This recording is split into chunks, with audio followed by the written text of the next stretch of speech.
11 বছর বয়সী এই ফুটফুটে বাচ্চাটির নাম তামিম তালুকদার।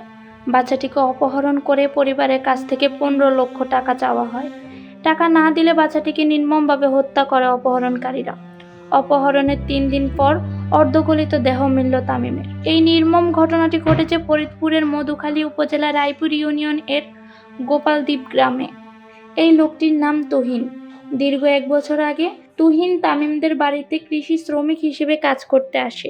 ধীরে ধীরে তুহিনের সাথে তামিমের পরিবারের মধ্যে একটা পারিবারিক সম্পর্ক তৈরি হয়। তামিম গত শুক্রবার বিকেলে তামিমের মা রিমা বেগমকে বলে যে, মা, আমি তুহিন কাকার সাথে মাছ ধরতে যাচ্ছি। মা বলে, আচ্ছা যাও। কিন্তু রিমা বেগম জানতো না যে তুহিনকে তিনি আপন মনে করে তার ছেলেকে যেতে দিচ্ছে। সেই তুহিন তার ছেলের প্রাণটাই কেড়ে নেবে। ধীরে ধীরে বিকেল থেকে সন্ধ্যা হয়, কিন্তু তামিম আর ঘরে এলো না। এখন রিমা বেগমের মনে সন্দেহ জাগে। তখন তিনি তার ছেলেকে খুঁজতে বের হন। তামিমের বাবা একজন প্রবাসী, তাই রিমা একাই তামিমকে পুরো গ্রাম খুঁজতে থাকেন। পরবর্তীতে একটি আননোন নাম্বার থেকে কল আসে রিমার কাছে। রিমা ফোন ধরলে অপহরণকারীরা বলেন, তামিম আমাদের কাছে আছে। যদি নিজের ছেলেকে বাঁচাতে চাও তাহলে 15 লক্ষ টাকা দিতে হবে। এটা শুনে রিমা কান্নায় ভেঙে পড়ে এবং থানায় জিডি করে। পুলিশ সাথে সাথে তদন্ত শুরু করে।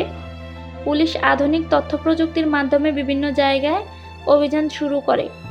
তুহিনের সাথে আরও একজনকে আটক করা হয়। তুহিনকে জিজ্ঞাসাবাদ করার পর আটককৃত তুহিন তথ্য অনুসারে বাসপুর এলাকায় একটি ডোবা থেকে, যেখানে পাট ঝাঁক দেওয়া ছিল, তার নিচে তামিমের মরদেহ খুঁজে পাওয়া যায়। তামিমের পরিবার এখন শোকে মাতাম। তামিমের বাবা সৌদি থেকে বাড়ির জন্য রওনা দিয়েছে। তিনি বাড়িতে আসলে তামিমকে দাফন করা হবে। পরিবার ও স্বজনদের একটাই দাবি, আসামিদের ফাঁসি চাই। একটা ফুটফুটে বাচ্চার প্রাণ চলে গেল কিছু টাকার জন্য। রিমা হয়তো ভাবছেন যে, কেন আমি তামিমকে যেতে দিয়েছিলাম? যদি আজকে না যেতে দিতাম তাহলে হয়তো আজকে আমার বাচ্চাটা বেঁচে থাকতো।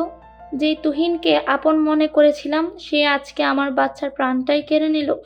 তাই বলছি, অল্পতেই কাউকে বিশ্বাস করবেন না। যে কারোর সাথে নিজের সন্তানকে যেতে দিবেন না। কেননা এখন যাদেরকে আপনি আপন মনে করছেন তারাই দেখবেন আপনাকে পেছন থেকে আঘাত করবে, যেমনটা আজকে তামিমের সাথে হয়েছে।